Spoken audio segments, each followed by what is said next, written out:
my name is Ashley Collins, aka The Onto Dragons. Welcome to my YouTube channel, The Breakup Diaries. Do you remember that movie with Jim Carrey, Yes Man, with Zoe Deschanel? Am I confusing movies with Zoe Deschanel? Was she in more than one with Jim Carrey? It doesn't matter. It doesn't matter. I just remember after seeing that movie and him saying yes to everything, what a huge adventure his life was. And after that, I was like, yo, I'm just gonna say yes to everything. And I've been doing that for years. How old was that film? I would go to, even present tense, go to multiple job interviews, go to multiple auditions, and I would just say yes to every audition, every opportunity when it comes to acting and stage management, that I didn't realize that, like, I'm the one who's ruining my own reputation because I'm super unavailable, because I don't know how to properly schedule things, and I don't know how to properly say no. Where is this rant coming from? So this is the perks of no one like who knows you in real life not watching your content. I can tell people, yeah, I have a YouTube channel. They're like, yeah, that's cute. I'm still not gonna watch it. And it's like, good, I don't want you to. I went on a date and my friend was like quizzing me on it. She's like, why did you say yes? And I'm like, because you're supposed to say yes to everything. Because you never know when you're going to miss your shot. You never know when you're going to fucking miss your blessing. I hate that fucking phrase so much. Don't miss your blessing. Is it a blessing or is it a curse? You know, but, so on this date, because I don't know, like I said, you're supposed to say yes to everything. You never know if he might be Prince Charming, because you hear all these older people being like, oh, I never knew that he was the one. Like, I had my guard up, but then I let it down, and then we fell in love, you know? But then, I gotta just say it. Well, I gotta let the plane pass by first. Build up the courage to say it. Oh, it's not that loud.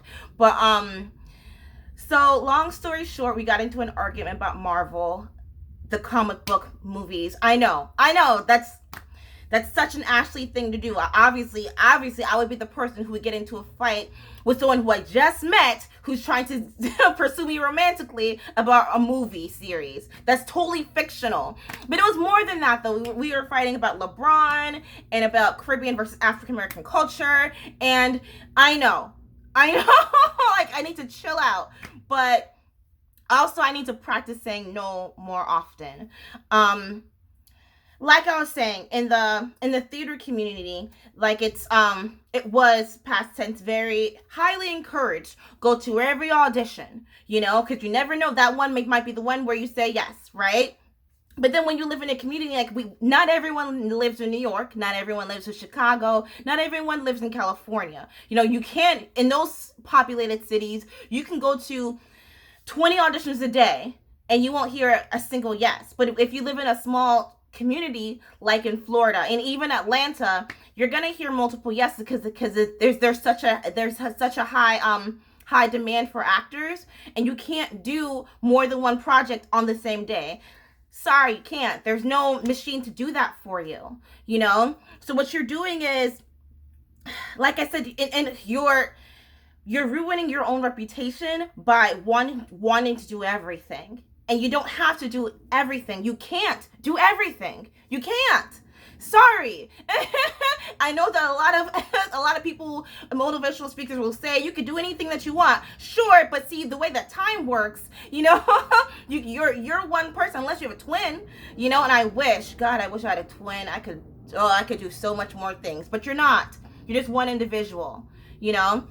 Another thing that I'm working on a play right now. Another thing that's bothersome is when people give you fake availability. You know, and I'm sure, like, even in work settings, when someone gives you an availability, they say, yeah, I'm completely open. I can show up whenever. You can call me at the last minute. And it's like, oh, well, actually, I have this thing and I have this thing. And it's like, you could have just said that from day one because you're afraid of missing an opportunity. But it's like, there's another opportunity for you that works around your schedule, that works around your availability. Stop saying yes to everything, because then maybe you're afraid of disappointing someone or losing a friend because you don't want to say no. Because you're thinking to yourself, you're holding in the back of your mind, oh, what if I need that favor from them and I don't want them to say no to me? Why are you keeping track? You shouldn't be keeping track of stuff like that. You know, I want that if someone does not want to do something for me, then I don't want them to say yes, because secretly in the back of their mind, they're thinking to themselves, God, I wish I could be somewhere else. And I never want anyone to think that, you know? I never want someone to think that I could be doing something completely else than actually being here. Another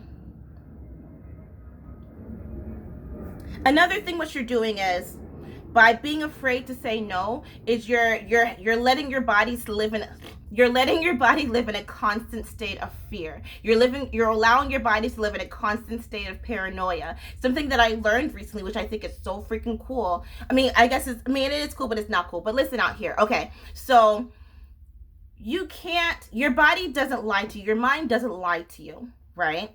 So if you say to yourself, I suck at singing, your mind's gonna prove to you that you do suck at singing. Your mind's gonna prove to you that you're right, because like your body can't live in a state of contradiction. If you say to yourself, oh, I'm not having a very good mental health day, your body's like, well, we had to make her sick or something, give her the flu or something. That way we have to prove her right, because that way we could show to her that we're doing a good job. And when you're like, your body's like, I'm doing a good job, right, boss? You said that you're not feeling mentally well today. I gave you the flu. Am I doing a good job? Like, you see what you're doing to yourself, you know? And then also,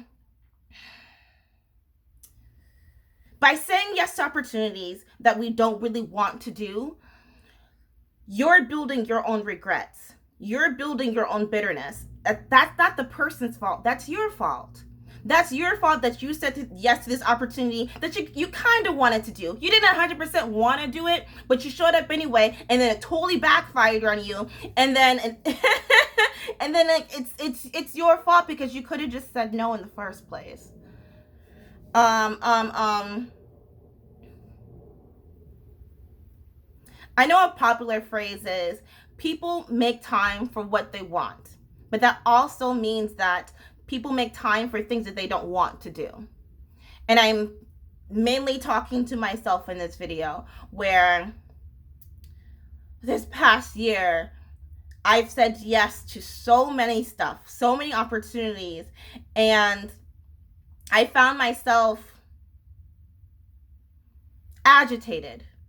I'm extremely agitated, a little bored, very annoyed, very irritated. And especially right now, present tense with my job. Oh my God. I should have paid attention to the red flags right there.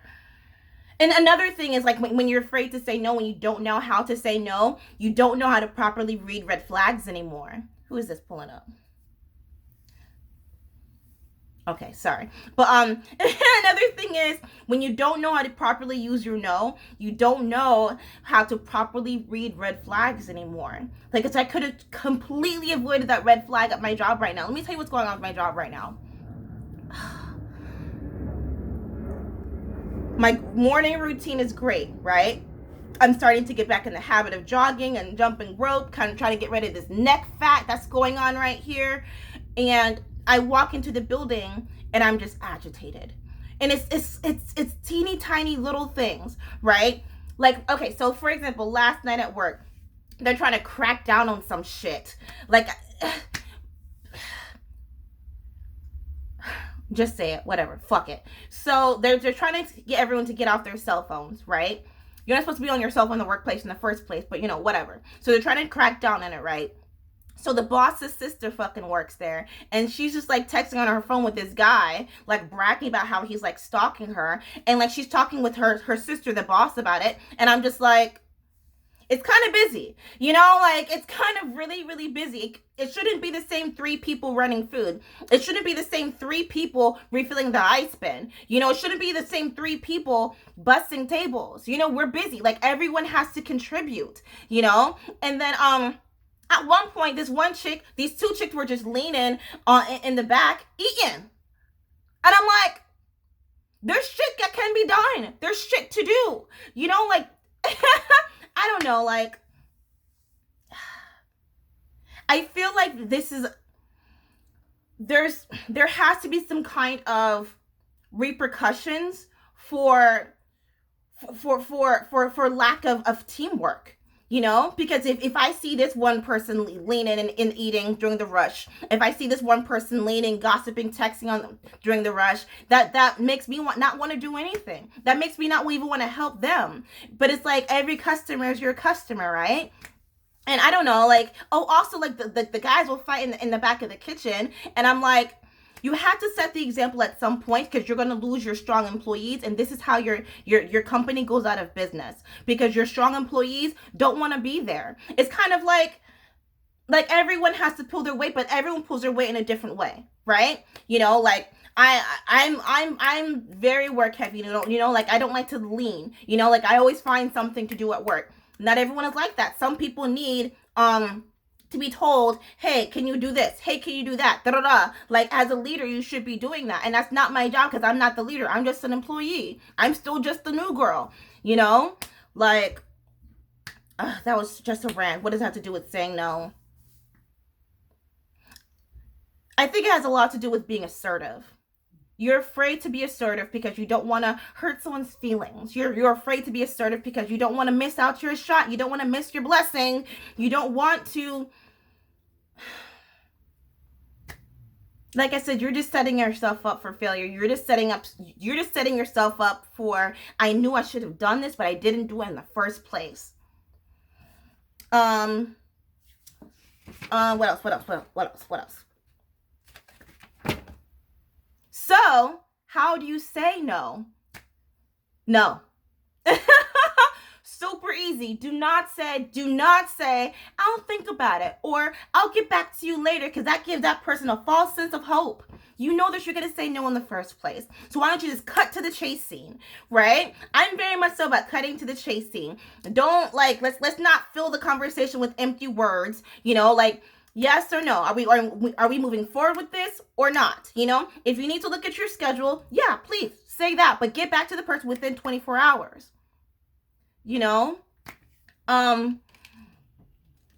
Say yes to the things that excite you, but don't say yes to a million different things. Just focus on 2 or 3 things.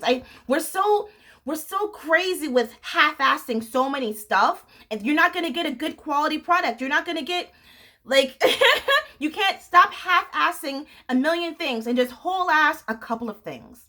Just a couple. The word of the year is commit. Commit to a couple of things and do them so well. Provide such a quality product, provide such a quality service, do such a fantastic performance that everyone floods you in your inbox with, I want you to do this, I want you to do this, I want you to do this.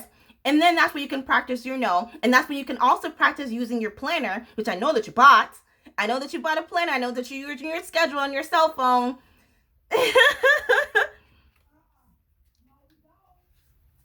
You hear my mom yelling in the background. She's going out of town this weekend. Thank God, for Mother's Day. On my planner, I have this daily journal where I have to write in, like, and it asks me random questions, and it asks them, when was the last time you went to a party? And I was like, gosh, years ago. Like, I go out for, like, drinks, but, like, not, like, it's never, like, a party. Like, I haven't, God, I don't have any friends. But okay, that's okay. Is it okay, though? No, it's not. Okay. Commit to something so much, so passionately. Commit to something that makes you so excited that you lose track of time, that you don't even look at your watch. Commit to something so much that you're like, God, I don't want to go to sleep. I can't wait to wake up and do this again and again and again. Commit to that 1 or 2 or 3 things, whatever your schedule allots, okay? Commit to that thing that makes your stomach bubble with excitement, okay? Cool. Don't practice what you don't want to become. I think that's some stellar advice. Something I did an interview recently with Info, the rapper, and he said that I say yes to things, that way I can know what to say no to later. Maybe you need to test and try. Sure, go ahead, test and try. you know? But I think that secretly deep down, really not even that deep. Like on the surface level, you know that it's not, you know that you kind of really don't want to do this thing. You know that you don't want to work at this job. You know that you don't want to work on this collaboration, but it's all about exposure. It's all about experience. Is it really that worth it though? You have to answer that question. Last thing, and then I need to take the bus. Really like my makeup today too though. That really sucks. I have to take the bus because you know the sweating. But yay, burning calories. God, I'm so fat, y'all. But okay. Now my body's gonna be like, well, we gotta prove to her that she's fat. Something I was thinking to myself yesterday was after I left work frustrated because like, okay, so there's something called cuts at work in restaurants. And before, when they take you off the floor in the dining room, you have to do some like background work in order to like set your team up for the rest of the night for success, right? And so I did like an hour worth of work, and then the boss's sister, she did like 10 minutes worth of work. And then I thought to myself, it's not my job to protect you. And I thought about that in the work environment. You know, after being fired multiple times, I thought about that in relationships where I thought about it's your job to protect my heart. I thought about that in friendships where it's like it's your job to check on my mental health. Is it though? I think we're handing out, we're passing out so much responsibility for other people to protect us, for other people to maintain our lives. And I think that there's a massive mismanagement of personal responsibility and accountability. And that's not someone else's job, that's your job. That's it. Okay. Bye. Bye, bye, bye. Happy Mother's Day, or whatever day that I'm probably not going to post this on Mother's Day. Happy day that ends with a Y. Bye.